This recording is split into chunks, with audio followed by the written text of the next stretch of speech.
అండి. ఏంటి ఈరోజు మధ్యాహ్నం లంచ్లోకి భోజనంలోకి ఏం చేస్తున్నావు? పెరుగు చారు చేస్తున్నా అండి. పెరుగు చారా? కారం కారం కూడా వేస్తారా? కారం మధ్యసారిలో కరేపాకు కరేపాకు సన్నగా తిరిగేసాను అనమాట. అయితే పచ్చిమిర్చి ఉల్లిపాయలు కూడా సన్నగా కట్ చేసి వేసుకోవాలి. ఉల్లిపాయలు కూడా ఇవన్నీ వేసుకొని కలుపుకొని తాలింపు పెట్టుకోవాలండి. కొంచెం పసుపు కూడా వేసుకోవాలి. పసుపు వేసి అన్ని కలిపేసి తాలింపు పెట్టుకోవాలి. వాటర్ వేసి కలిపేసి తాలింపు పెట్టుకున్నాను. వాటర్ వేసుకొని కలుపుకొని కొంచెం మజ్జిగ పులుసు రెడీ చేశారు. ఇప్పుడు తాలింపు వేస్తున్నట్టుంది.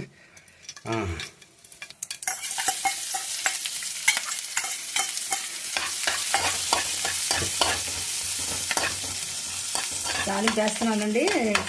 ఎర్రగా వేగిన తర్వాత పెరుగు చారు అంటారు, మజ్జిగ చారు అంటారు, పెరుగు పులుసు అంటారు, పెరుగు పులుసు అంటారు, దీన్ని మజ్జిగ పులుసు అంటారు, పెరుగు చారు అంటారు. అన్ని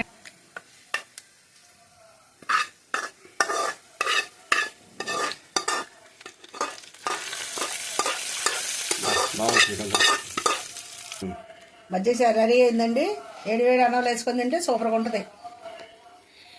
ఇలా ట్రై చేసి చూడండి. ఈరోజు లంచ్లోకి చేశాను.